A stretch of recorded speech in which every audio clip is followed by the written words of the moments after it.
Bilang chapter 36. Ang mga pinuno ng sambahayan ng angkan ni Gilead na anak ni Makir at apo ni Manases na anak ni Jose ay lumapit kay Moises at sa mga pinuno ng Israel. Sinabi nila, iniutos sa inyo ni Yahweh na ipamahagi ang lupain sa pamamagitan ng palabunutan. Iniutos din po ba ang bahagi ng kapatid naming si Zelofehad ay ibigay sa mga anak niyang babae? Kung ang mapangasawa nila ay mula sa ibang lipi, ang bahagi nila ay mapupunta sa liping iyon. Kaya't mababawasan ang bahagi ng aming lipi.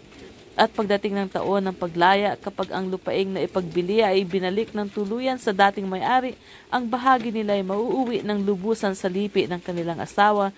Kapag nagkagayon, mababawas ito sa aming lipi.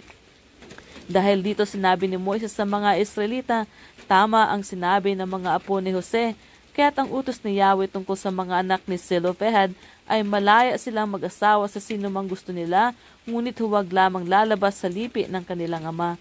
Ang bahagi ng alinmang lipi ay hindi maaaring ilipat sa ibang lipi, iyon ay pananatilihin sa lipi ng kanilang ama.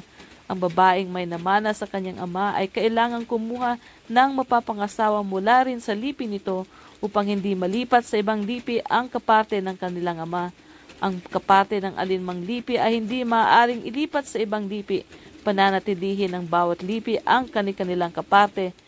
Sinunod ng mga anak ni Zelofehad ang utos ni Yahweh sa pamamagitan ni Moises. Sina Maala, Tirsa, Hogla, Milka at Noah ay nag-asawa nga ng mga lalaking mula sa angkan ng kanilang ama na kabilang sa lipi ni Manases na anak ni Jose.